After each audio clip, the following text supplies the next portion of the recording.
外国人是怎么照顾老人的？就4个字：赶尽杀绝。我84岁的奶奶前一阵从铁岭来到北京，要做个手术。温迪跟我说：“你忙你的工作，我绝对伺候好你奶。”我说：“你记住啊，医生说了清淡饮食。”温迪说：“没问题。”中午发来视频在喂我奶炸鸡。我说：“温迪，清淡饮食吃炸鸡。”温迪说：“啊，没放酱。”我说：“晚饭让我奶多喝水。”温迪孝顺呢，晚饭前特意下楼去楼下鸡尾酒吧买了8个大冰块。吃晚饭的时候，啪就给我奶献上了。我奶看着害怕，推开了。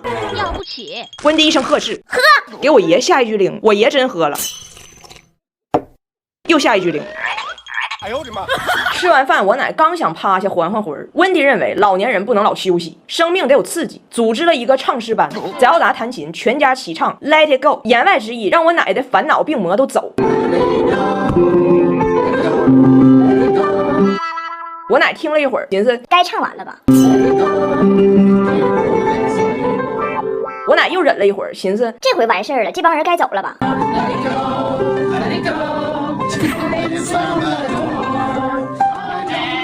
好不容易唱完了，我奶问大胖媳妇儿：“这歌啥意思啊？”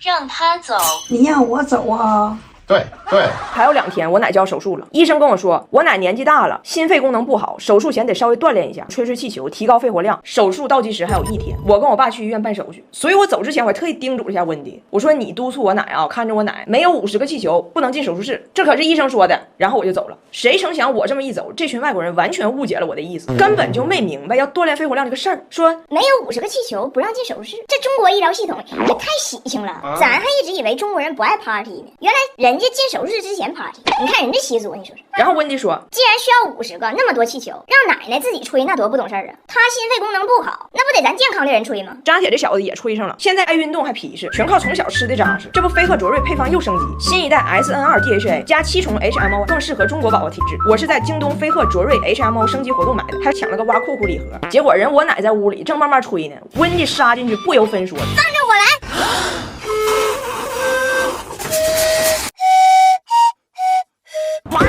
我奶非常努力想跟他说，给我留几个，没等说呢，被气球埋里头了。今天谁过生日啊？谁过生日啊？我奶说，温迪，我还得练呢，要不你好歹给我留5个气球呢。温迪说，还有5个没吹，闺女儿子上。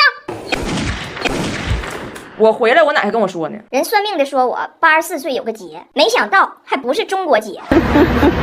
大胖媳妇还过来跟我奶解释呢，说这2天他父亲布莱恩生病了，一直趴屋里发高烧，让大胖媳妇转达一下他的歉意。布莱恩说，如果他没生病，也会过来照顾我奶。哎，不好意思啊，我的爸爸生病了，不能照顾你。光你妈，我活着就费劲了，有没有脸皮薄社恐的朋友？我把我的婆婆借你，让你每天射死好几回，肯定能治好。我婆婆快走了，临走跟我说要去雍和宫，她在加拿大就做攻略了，听说这里的开光能给人带来好运，于是我们就去了。到了开光这地方，流程是这样的：开光本身不要钱，但是应该先请一个手串，手串挺贵，你拿着请来的手串再去开光。温迪坚决不买手串，直勾的就去开光，裸开。我说我给他买，他也不买。到了里边排了老长时间的队呀，前边所有人都开的手串，到他这儿了，人家说拿起你手上的东西。温迪一看自己手上只有男婴1枚，二话没说。将孙子高举起来，把张拿铁当场开了。我说温迪，你给我整老尴尬了。他说开光是免费的，对不对？人家说拿起你手上的东西，没人说一定买串，对不对？那我就把拿铁当成串，有问题吗？我说那他确实倒也是个串。然后我们前2天在阳朔坐船，码头买票的时候，温迪就问我咋收费，我说成人全票1.2米到1.5米，儿童票半价。结果上船的时候，检票那儿有个身高线，我都过去了，温迪咔嚓把我薅回来，大声喧哗。张彩玲，你应该买半价票，你只有1.48米。所有人都看我呀，我说温迪你别吵吵了，我就愿意多花那60，行不行？温迪说，哎呀妈，你钱是大风刮来的，是不是当2天网红飘了？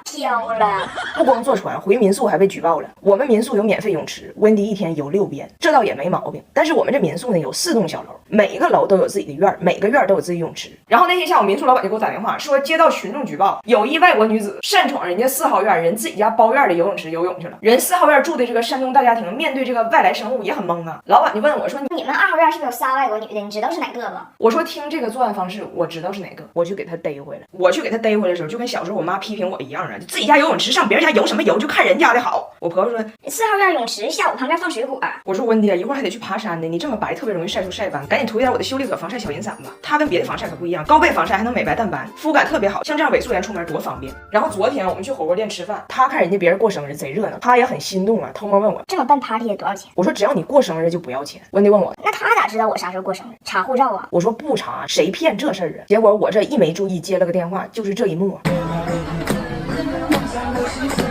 还拿了人家3个玩具，人家火锅店小姐姐都看过我视频，说温迪你是4月份生日。温迪说啊，我今年过阴历。我说温迪你咋还知道阴历呢？温迪说我才明白，阴历在英语中叫 Chinese calendar， 就是中国历的意思。他以为他的中国历生日是自己随便选的呢，幸亏他要走了。他如果不走，为了占便宜，他得天天过阴历。他这个月月末就得阴历96岁，回去再见他61岁的老伴儿，那都得阴阳两隔的，阴阳两隔的。走了，还抱着这个豌豆苗的根儿给人打包了，说回家还能长，再过阴历的时候啊，抱过来再涮。我以为今天的主题曲是生日快乐歌呢，没想到其实是把根留住，把根留住。我儿子张拿铁，爸爸是加拿大人，但是一句英语不说，这个事儿到底是因为啥？我心中其实有个答案，但是我没跟你们说，你们帮我分析分析，看有没有道理。我觉得啊，张拿铁压根儿就没把他爸当爸，甚至他都没把他当人类，他一直把他爸当成了一个宠物。我是有一定论据的，你们跟我细品。你们知道张拿铁1岁半之前是在铁岭跟我妈一起住，在铁岭这片土地上啊，他不但没听过说整段英文的人，就连那种就说中文咔嚓就加几句英文，就让我们来 check 一下他被子在哪儿，那类人他也没见过。然后突然间在拿铁1岁半时的一个初秋，他爸出现了，然后拿铁就从铁岭搬到了北京的一个新的房子里，在这个房子里就有这么一个白胖子。在拿铁的视角里，他不光长得不像个人类，他还不说人话，就一直在发出很多奇奇怪怪的声音。而在此之前呢，还有一个非常重要的信息，就是拿铁1岁半之前在铁岭的时候，我妈养了一条狗叫玲玲。玲玲的特点是白毛，很胖，爱叫，喜玩耍。然后拿铁刚认识他爸的时候吧，不管他爸叫爸，叫名。有一次骑着大胖雪脖子下楼玩，拿铁就看着旁边有俩小孩遛着狗疯跑，拿铁就拍了他爸一下头说：“快跑 ，Jamie！”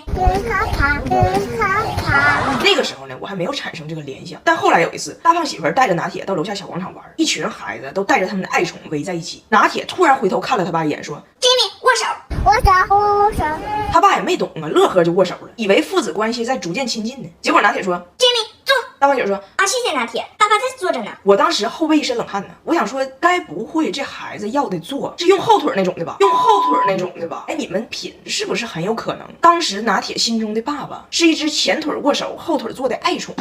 我就发现，其实拿铁对这个庞然大物啊，他是非常喜欢的，但是他选择和他相处的方式，完全是模仿我妈和玲玲的方式。玲玲胖，我妈怕她热，天一热就领她去那个宠物美容院，告诉人家说给搅光光，要不狗热。我家人都逗这个事儿，玲玲又要搅光光了，又要搅光光了。然后有一次在铁岭，我老公要去剪头，带着拿铁去的。我老公汉语不好，到那叽里哇啦说一堆，人理发师也没太听懂。结果拿铁直勾的看着理发师，给 Jamie 搅光光，搅光光。